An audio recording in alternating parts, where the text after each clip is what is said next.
সকাল সবাইকে। সবাই ভালো আছো না? আজকে আমরা আলোচনা করব দশম শ্রেণীর গণিত বিষয়ে অন্বয় সম্পর্কে।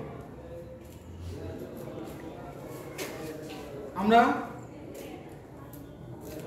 বিভিন্ন সম্পর্ক এবং এগুলো সম্পর্কে জানি না। যেমন পিতার সাথে কার সম্পর্ক? মাতা। ভাইয়ের সাথে কার সম্পর্ক? বোন। বন্ধুর সাথে বান্ধবীর সম্পর্ক। এটাকে কি বলা হয়?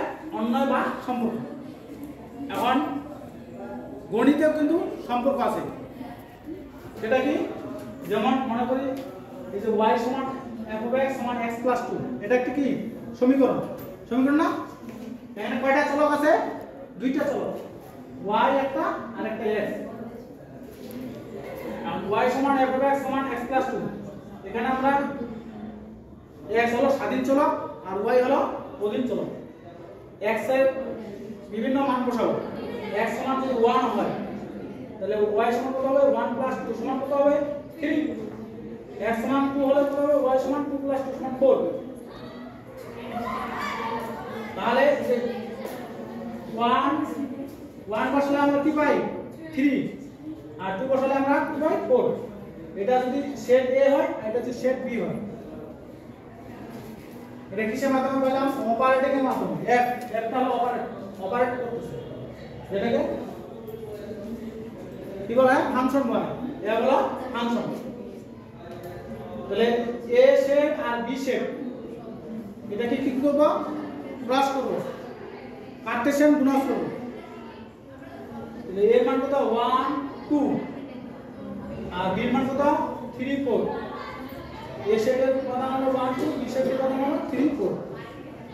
আর এটাকে যদি ক্রস করি কত পাওয়া যাবে? 1 3 আর 1 4, তারপর 2 3 2 4। এটা আমরা কি পাইলাম? তাহলে a plus b ক্রমজোড়গুলো কি কি পাইলাম? 1 3 1 4 1 3, 1 4, 2, 3, আবার 2, 4 এগুলো পাইলাম।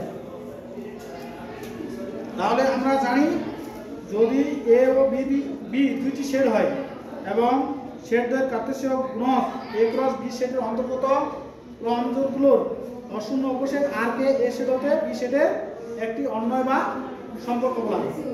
তাহলে এই ক্ষেত্রে আমরা এই যে r অন্বয়কে কি দিয়ে প্রকাশ করা যায়? r দিয়ে। তাহলে 1, 3 1, 4 2, 3 2, 4 এই ক্রমজোড়গুলো কি অশূন্য উপসেট?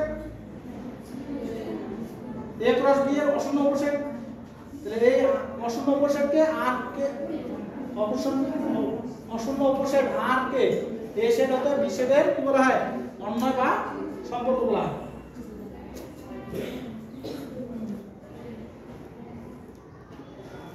বুঝা গেছে? তাহলে এই ফটা কি ফাংশন? ফাংশনকে কি কি দিয়ে প্রকাশ করা যায়? f g h।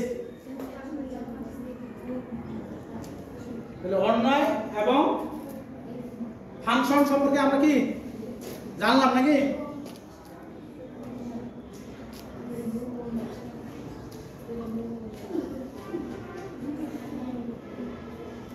সবাই বুঝতে পারছো?